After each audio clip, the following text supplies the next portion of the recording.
Have you ever wondered how we store and access so much information online quickly and sometimes in an organized way? Well, the secret is something that people love to say, repository. But wait, what does that even mean? Let's make this fun. Try explaining what a repository is in your words in the comments. But here's the catch. You can use any technical terms. I will be reading the best ones.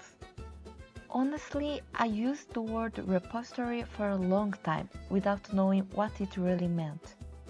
It all got confusing when people start saying things like centralized repository or cloud storage repo. At that point, I was more lost than a blind man in a shootout. But today, we fixed that. I love Brazilian terms. Let's make it simple. Imagine a basket of eggs. You expect to find eggs in there, right? You add new eggs, take some out, easy to understand. Now picture this. A repository is just like that basket, but for digital stuffs. A repository is a virtual container where you store digital content, documents, photos, videos, or even code. You can organize it, edit it, access it from anywhere, and sometimes even share it or track changes. Let's break this down into 3 types of repositories. Document repositories, place where we keep files like PDF, Word docs, PowerPoint. Examples: Google Drive, OneDrive, and Dropbox. Code repositories, used by programmers to store and collaborate on code. Version control is a superpower here. Example: GitHub, GitLab, Bitbucket.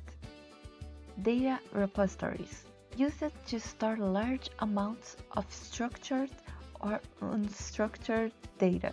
Examples: SQL database, data lakes, data warehouse. If you're storing any kind of information online in a central place, you are using a repository. Simple as that.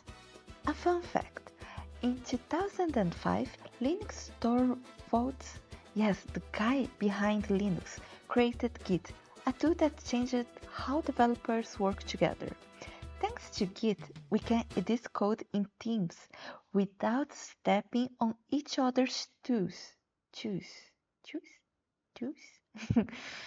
On each other's tools. It's like magic for programmers. Now that you know what a repository is, tell me, which repository do you use the most? Google Drive, GitHub, something else?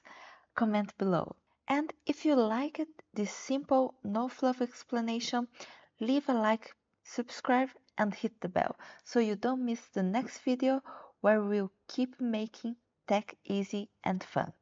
See you next time and keep organizing your digital life like a pro.